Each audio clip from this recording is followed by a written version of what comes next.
Quelles sont les erreurs à ne surtout pas faire quand on loue un logement sur Airbnb? Attention, la moindre erreur peut vous coûter très cher, notamment sur les avis des voyageurs et donc sur la rentabilité et les revenus de votre bien en location saisonnière. Je vous ai concocté le top 15 des erreurs à ne surtout pas faire si vous louez un logement sur Airbnb ou si vous comptez en louer un très bientôt. La première erreur, c'est de négliger le descriptif de votre annonce que vous mettez sur Airbnb, Booking ou d'autres plateformes. Pourquoi? Parce qu'en fait, les voyageurs n'auront aucune pitié si jamais il y a une différence entre ce que vous indiquez dans votre annonce et la réalité. Je vous donne un exemple. Si votre logement se trouve au 6e étage sans ascenseur, si vous ne l'indiquez pas, vous risquez les pires notes du monde. Si par exemple il y a un problème de bruit, s'il y a un problème d'odeur, s'il y a un quelconque élément qui rend le bien un peu moins confortable ou un peu moins sympathique, il faut absolument l'indiquer. C'est vraiment l'erreur numéro 1. Il faut absolument que le voyageur n'ait aucune surprise quand il arrive dans le logement. Il faut absolument qu'il retrouve ce qu'il a imaginé du logement quand il a vu votre annonce et surtout ce qu'il pensait avoir comme confort en arrivant. Les voyageurs se font une image très précise de ce qu'ils vont vivre comme expérience quand ils vont venir dans votre logement et si là il y a une différence avec ce qu'ils imaginaient, c'est la catastrophe et c'est la mauvaise note assurée. N'oubliez pas que les voyageurs regardent absolument tout, notamment sur Airbnb qui est probablement le site le mieux fait. Les gens vont scanner toutes vos photos, tous les descriptifs, tout ce que vous indiquez qu'il y a dans l'appartement ou qu'il n'y a pas dans l'appartement. Et ils vont vraiment faire leur choix en fonction de ce que vous avez indiqué. Il faut absolument que le voyageur n'ait aucune surprise en arrivant. Je peux vous donner une anecdote où j'avais une personne qui m'avait dit qu'il n'y avait qu'une serviette dans la cuisine alors qu'il s'attendait à avoir 2 serviettes parce que sur les photos, il y avait 2 serviettes. Donc ça, c'est pour vous dire à quel point les voyageurs sont tatillons sur les détails, hein, certains voyageurs en tout cas. J'ai aussi un autre cas où un voyageur m'a indiqué avoir choisi mon appartement justement parce qu'il se trouvait au 3e étage, parce qu'il voulait la luminosité et le calme du 3e étage. Tout ce qui est important doit être indiqué dans l'annonce. Même chose pour les photos, il faut absolument que les photos reflètent la réalité du logement. Ne mettez pas des choses qui n'existent pas dans le logement. Deuxième erreur, c'est de faire des photos amateurs. Alors cette erreur-là, elle est vraiment à ne pas commettre. Aujourd'hui, avec les smartphones qui existent aujourd'hui ou les appareils photos qu'on peut acquérir, on peut faire de très belles photos. Que vous fassiez vous-même les photos ou que vous les fassiez faire par un professionnel, il faut absolument soigner, perfectionner vos photos. C'est très important, surtout la photo de couverture. Les gens vont être attirés par votre logement et vont choisir votre logement en premier lieu par rapport aux photos que vous indiquez. C'est-à-dire le taux de conversion finalement de clics de personnes qui vont rechercher des biens puis qui ensuite vont choisir votre bien pour aller sur la page plus en détail descriptive, vont se baser sur les photos. Et les photos, c'est un des critères à vraiment perfectionner au maximum. Alors j'avais déjà fait une vidéo pour vous expliquer comment faire des photos au top et comment les améliorer notamment avec l'IA. Je vous mettrai un lien en bulle. Alors si vous voulez éviter de passer par un professionnel, c'est pas très compliqué de faire de super photos soi-même. Il y a quelques règles simples comme la lumière, comme le fait d'avoir un grand angle pour bien photographier l'espace que vous allez photographier, de bien séparer les photos en fonction des différents espaces que vous avez et des fonctionnalités que vous proposez dans votre bien immobilier. Prenez votre temps pour avoir des photos au top.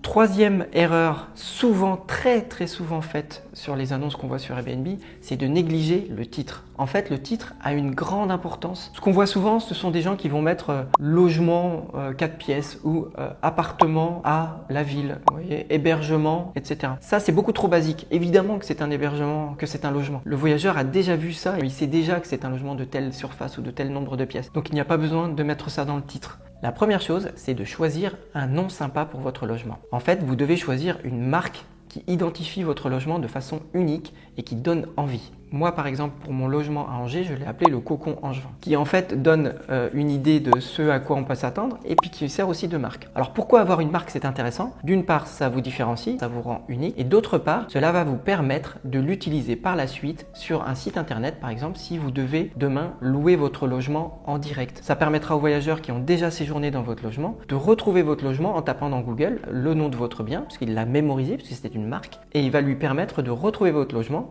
et il va tomber sur votre site internet et vous allez pouvoir louer en direct plutôt que de passer par les plateformes. Donc choisir une marque, c'est important dès le début, dès votre première mise en location, même si vous ne faites pas de location en direct, ça prépare le terrain et ça prépare vos voyageurs à retenir le nom de votre logement.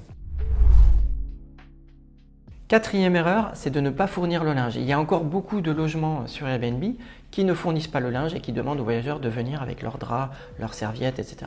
Ça, c'est très pénible pour les voyageurs. Récemment, j'ai eu un commentaire d'un voyageur qui a réservé un de mes biens immobiliers et qui a dit « Ah, votre logement, il a l'air super sympa et en plus, le linge est fourni. Quel bonheur de ne pas avoir à venir avec son linge. » Fournir le linge, c'est essentiel, très important. Alors certes, ça va vous amener un peu plus de gestion au niveau du ménage, de la femme de ménage et du lavage du linge, mais on n'a rien sans rien. Si vous voulez avoir plus de revenus, si vous voulez louer plus cher, il va falloir fournir le linge. Alors une fois qu'on a dit ça, c'est vrai que c'est sympa, mais ça va vous ajouter beaucoup de travail, évidemment. Alors, il y a quelques règles simples, c'est d'une part de prévoir au moins 4 voire 5 sets de tout le linge. Tout ça parce que des fois on n'a pas le temps de nettoyer, des fois les linges sont tachés, on n'a pas le temps de les remplacer dès qu'ils sont tachés ou pas présentables. Donc il faut toujours prévoir une marge, un backup de linge. Ensuite, c'est la femme de ménage qui va s'occuper évidemment de laver le linge et de remplacer à chaque fois le linge sale par du linge propre, tout simplement. Cinquième erreur, c'est de négliger la propreté. Le moindre problème de propreté va être sanctionné dans les commentaires par vos voyageurs et vous pouvez dire adieu à la super note sur Airbnb. Alors ça, bien sûr, ça va dépendre du choix de votre femme de ménage, ça va dépendre de son travail, ça va dépendre de ce que vous lui avez indiqué, ça va dépendre des checklists ou de la méthode que vous utilisez afin que la femme de ménage n'oublie rien, afin que tout soit parfaitement propre. Ça va dépendre aussi de la rémunération que vous laissez à la femme de ménage. La femme de ménage va forcément porter plus d'attention à votre logement si vous la rémunérez à un niveau correct. Je peux vous donner des exemples qui m'ont coûté cher. L'oubli de vider les capsules, par exemple dans la machine à café à capsules. L'oubli d'une poubelle de salle de bain qui n'avait pas été vidée. Enfin voilà. De la poussière sur certaines étagères, etc. etc. J'ai eu pas mal de cas où un petit défaut de propreté m'a coûté un point de note sur Airbnb. Mais c'est vrai que c'est pas facile d'avoir un logement 100% propre et nickel entre chaque voyageur. Il faut faire attention, ça c'est quelque chose qui avec le temps, avec l'expérience s'améliore. Mais sachez que la moindre erreur de propreté peut vous coûter cher. La sixième erreur, c'est de ne pas répondre aux voyageurs et surtout de ne pas répondre rapidement aux voyageurs. Ça, c'est très important. Avant même l'arrivée du voyageur, ça va donner une première impression aux voyageurs sur votre bien et sur la qualité de l'accueil ou de l'accompagnement du voyageur dans le logement. Plus la communication en amont est efficace et rapide et plus vous allez préparer le terrain pour l'expérience du voyageur une fois qu'il arrivera dans le logement. Donc ne traînez pas pour répondre aux voyageurs, soyez rapide dans vos réponses. C'est pas très compliqué, on reçoit des notifications que ce soit sur Airbnb ou Booking. C'est pas très compliqué d'aller répondre. Souvent les questions sont assez simples. En plus, vous n'avez aucune excuse parce que je vous ai fait une vidéo où je vous ai montré comment répondre à vos voyageurs avec ChatGPT. Donc la réponse sera rapide, encore meilleure que la vôtre et hyper efficace.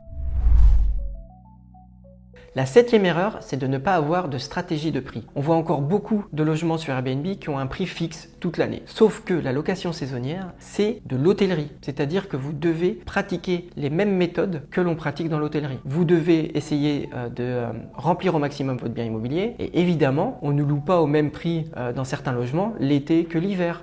Quand il y a un événement, le prix augmente parce qu'il y a plus de demandes. Lorsque vous faites de la location saisonnière, vous êtes sujet à la loi et à la règle de l'offre et de la demande. Plus il y a de demandes, plus vous pouvez augmenter vos prix. Cette variation d'offre et de demande dépend bien sûr de votre logement, de là où il se situe et de ce qui se passe autour de votre logement. Un logement au bord de mer, évidemment, va se louer 3-4 fois plus cher l'été. Un logement à côté, par exemple, d'un endroit où il y a des événements, je sais pas, moi je vais prendre les 24 heures du Mans. Si vous êtes à côté des 24 heures du Mans, évidemment, lorsque l'événement les 24 heures du Mans a lieu, les prix explosent. Mais il y a aussi des variations saisonnières simples, entre week-end et semaine, entre certains mois de l'année et d'autres mois de l'année. Et malheureusement, ça, si vous le négligez, vous allez diviser par 2 voire 3 vos revenus annuels tirés de la location saisonnière. Alors pour gérer les prix, il y a des solutions très efficaces de prix dynamique que je vous expliquerai dans une autre vidéo, mais ce que vous fassiez à la main ou en utilisant un logiciel, de toute façon, il faut absolument gérer vos prix dynamiquement en fonction de l'offre et de la demande. Je ne sais pas si vous avez remarqué, mais quand vous réservez un logement d'hôtel, un billet d'avion ou même un billet de train, vous allez voir que les prix n'ont rien à voir en fonction du moment où vous allez l'acheter. Et donc cette gestion de prix, elle est essentielle si vous voulez augmenter vos revenus et votre taux de remplissage. On appelle ça du yield management. Vous allez avoir des prix qui vont être dynamiquement réglés sur l'offre et la demande de votre bien immobilier.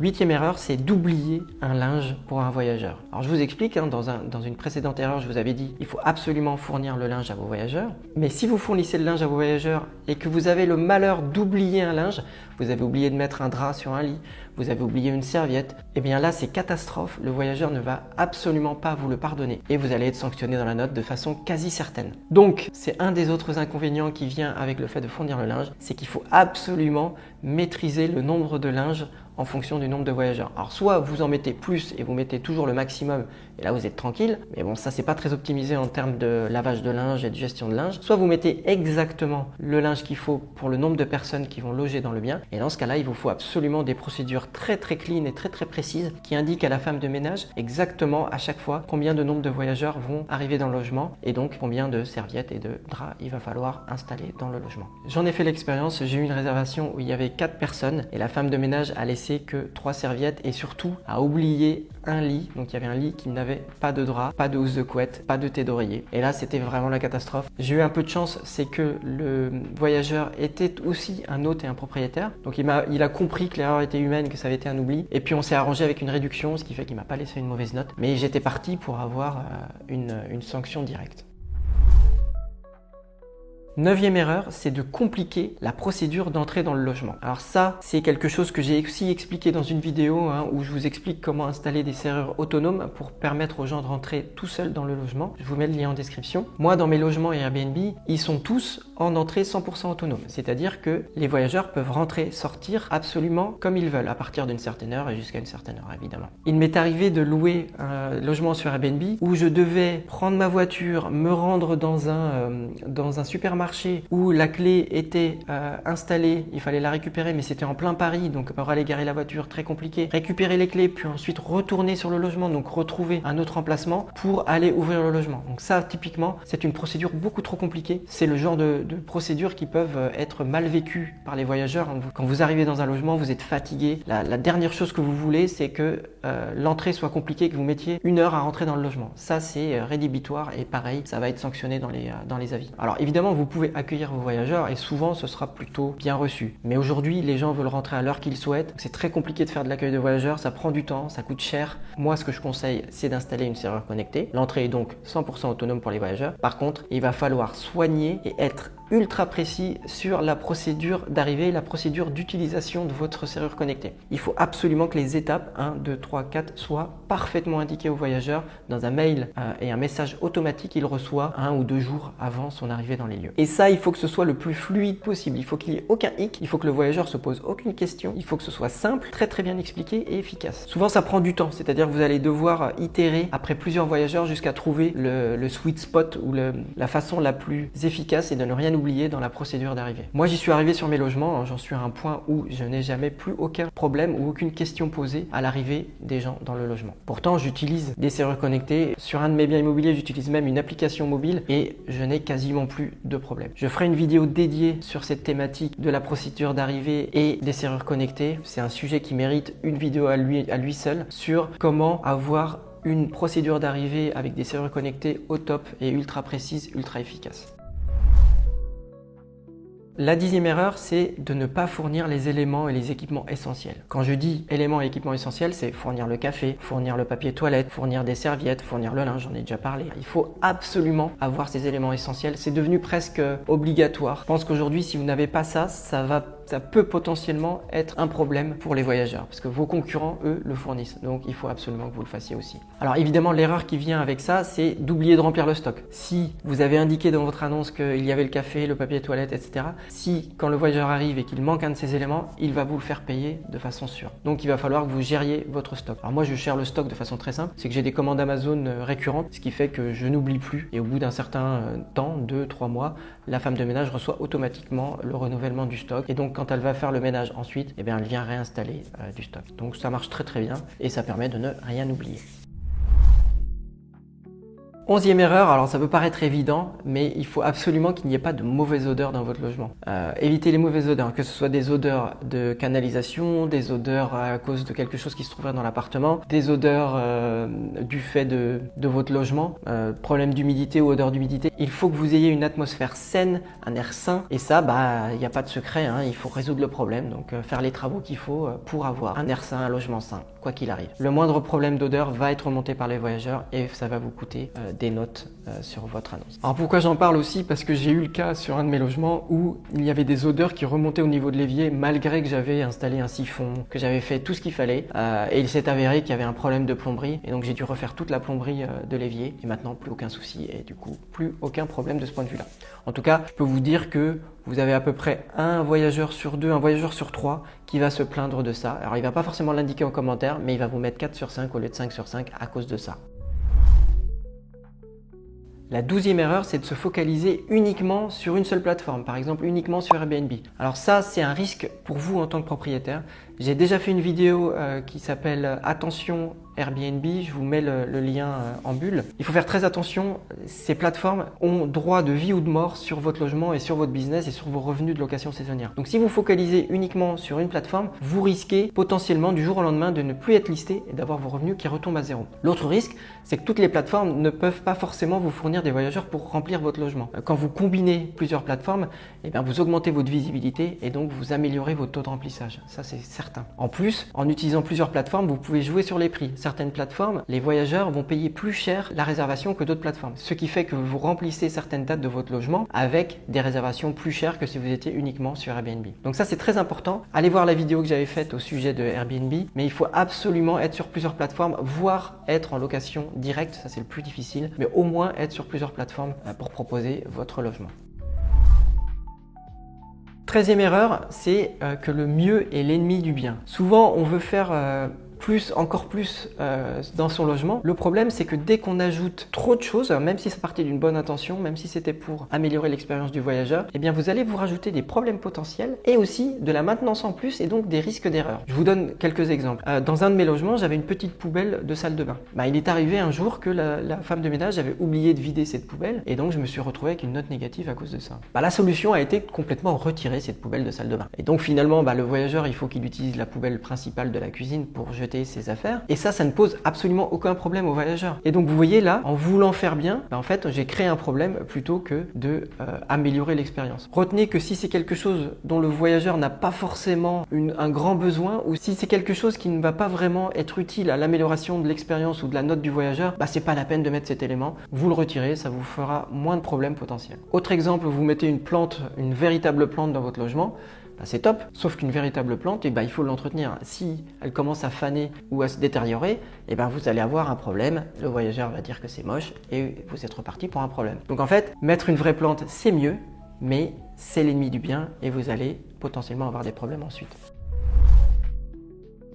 14e erreur, c'est d'avoir des règles trop compliquées ou trop contraignantes. Vous savez, vous avez toujours des règles qu'il faut indiquer, des règles de vie dans votre logement, qu'il faut indiquer dans Airbnb. C'est important parce que si jamais le voyageur ne respecte pas ces règles, vous pouvez l'utiliser contre lui pour être dédommagé par exemple. Il ne faut pas mettre des règles trop contraignantes. Plus vous allez contraindre le voyageur et plus vous risquez de lui causer une mauvaise expérience et donc de vous laisser une mauvaise note. Une règle par exemple que j'aime pas trop mettre, c'est le fait de devoir enlever les draps, de les mettre à un endroit précis, de les préparer pour la femme de ménage. Ça, je trouve que c'est une règle trop contraignante. Moi par exemple, je la mets pas. C'est assez simple pour la femme de ménage d'enlever les draps et de les embarquer. C'est pas quelque chose qui prend énormément de temps, donc je préfère ne pas rajouter cette contrainte aux voyageurs. Sortir la poubelle, ça peut être une contrainte pour les voyageurs. Alors moi je l'ai laissé, pour l'instant ça n'a pas eu d'impact, donc vous pouvez la laisser, mais vous pourriez décider que c'est la femme de ménage qui sort les poubelles, et bien dans ces cas-là, vous enlevez encore une contrainte au voyageur et ça va améliorer son expérience évidemment. Enfin, 15e erreur, c'est de négliger les commentaires et les feedbacks de vos voyageurs. Les commentaires, les feedbacks et les notes que vous font vos voyageurs sont hyper importantes. Alors des fois, ça peut vous frustrer, ça peut vous énerver, mais en fait, un voyageur, tout ce qu'il fait, c'est relater son expérience. Donc s'il a eu une mauvaise expérience, de toute façon, quoi qu'il arrive, c'est de votre faute. Même si c'est un défaut du logement, c'est de votre faute, puisque vous n'avez pas assez préparé le voyageur à supporter le défaut du logement ou à en avoir connaissance, tout simplement. Moi, par exemple, j'ai amélioré énormément d'éléments dans mes biens basés sur les feedbacks. Je crois que toutes les améliorations que j'ai faites sur mes logements après la mise en location se sont faites quasi exclusivement sur les retours des voyageurs. Donc quand un voyageur vous dit quelque chose, c'est probablement qu'il a touché un point sensible et qu'il faut que vous trouviez une solution à ce problème. Ça peut être parce qu'il y a une chose à améliorer dans le logement, ça peut être parce qu'il manque quelque chose, ça peut être parce que le logement a une caractéristique qui n'a pas été décrite dans l'annonce, donc vous n'avez pas assez préparé le voyageur à ce problème. De toute façon, dans tous les cas, c'est de votre faute et c'est à vous de résoudre le problème et de faire en sorte qu'aucun autre voyageur par la suite ne remonte ce même problème. Donc prêtez énormément attention aux commentaires des voyageurs et tentez de résoudre absolument tous les problèmes qui peuvent remonter. Et vous allez voir que dans le temps, avec de nombreuses itérations, votre logement va être au top et vous n'aurez plus rien à faire et vous allez accumuler les 5 étoiles sur Airbnb.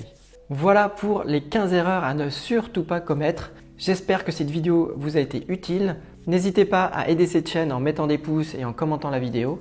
Et à très bientôt pour de prochaines vidéos.